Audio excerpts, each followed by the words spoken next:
Good morning, everybody. Trying something a little different, doing a video post. Just wanted to share a couple thoughts from last night's prime time, and then I also watched the opening ceremonies live this morning. So look out for my post later this evening because I'll wait and not spoil it for anybody. But it was pretty awesome, not gonna lie. Definitely wearing rocking my Team USA gear to work today. It's Casual Friday, so I'm definitely gonna be supporting Team USA. I don't have my mittens. I gotta dig those out and wear them to work so it freak people out. So last night we started with live figure skating, which of course is always amazing to me because those people are awesome. Um, we had the team event, which starts with, so you have like four different categories, I guess, and then you get points based on how well you do in each category, and the overall score wins, right? So of course, everybody couldn't help but talk about the Olympic athletes of Russia and kind of what they were expecting to do. And I think everyone's expecting, since everything's been going on, I think everyone's really, really expecting big things out of them. And I think they're expecting big things out of themselves to prove that the athletes that are there to prove themselves that, hey, we are clean athletes. And whether that's true or not, I'm not entirely sure, but I'm not gonna I'm not gonna point fingers. So I noticed one thing that I thought was kind of interesting. I was on Facebook while I was watching figure skating, and everyone was talking about how Johnny Weir and Tara Lipinski were being so negative on Nathan Chen. If you didn't see it, he's called the Quad King. He's been flawless up until this point, and I think the nerves just got to him a little bit. He made a couple of pretty big mistakes. Kid's 18 years old, and so I started reading through some of the comments, and people were making different just point, like, telling them to back off. He's just a kid, at least he's there, and things like that. And I started to think about it a little bit, and to me, I I think that everyone deserves brownie points for being out there, absolutely. But the Olympics is the one place where they don't give out participation medals. Now the US, okay, you do get a ring with the rings on it that says you were an Olympian, like that's really cool. But that's the one place you go to not just participate. You go to win. Everybody goes to win. Whether you're expected to win or you're expected to just show up and be there, you go to win. And I think kind of minimizing that um, kind of makes me like, you really get what this is about. I mean, the Olympics is huge, and yes, it's unifying and stuff, but they're athletes, and that's what they do, and that's why they do it. They do it to win. And, yeah, I don't think their negative criticisms were entirely, it was getting old pretty quickly because they kept rehashing it over and over and over again.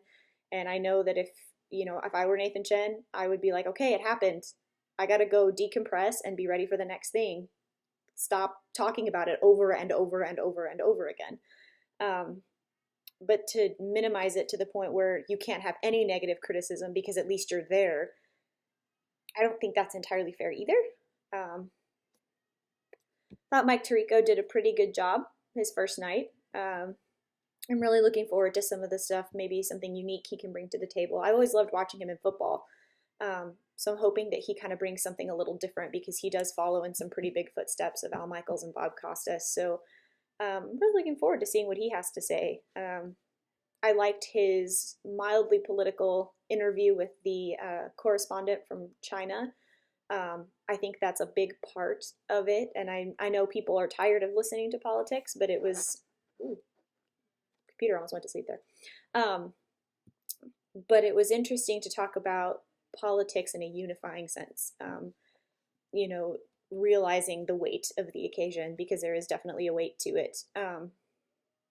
So yeah, I thought it was pretty good. And then I love moguls. I love moguls. I hate moguls like doing them. They're the bane of my existence and I am terrible at them. Uh, Fun fact, personal story. So in Vermont, there's a lot of moguls, natural and unnatural, like rocks and things like that, and the snow just kind of builds over it.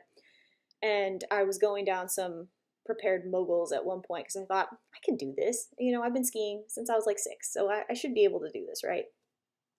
And I'm going down, and one ski went through the mogul, and the other ski went over the next mogul.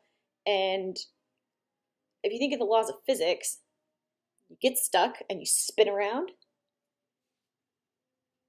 downhill, spin, spin. It wasn't pretty.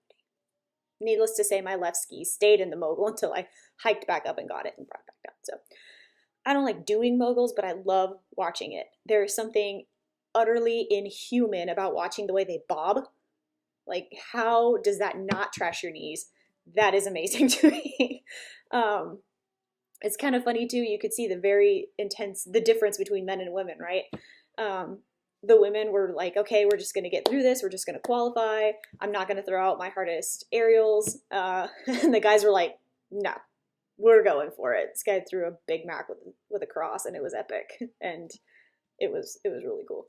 But it was kind of cool to see. There was 4 American women made the top 10, so they'll be automatically in the final, going for a medal on Sunday.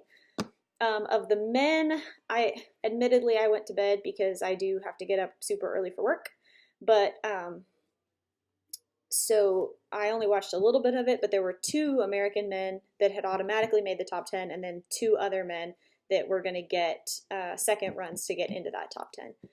So I got to double check on that. I will update you as soon as I find out. But anyway, that's your morning update. Let me know if you guys like the video blog thing. Just thought I'd try it, something a little different. So yeah, oh, and keep an eye out for my post this evening about opening ceremonies. I was ugly crying not half an hour ago when they lit the torch, not gonna lie. It gets me every time. Every time. So yeah, anyway, hope y'all have a good day.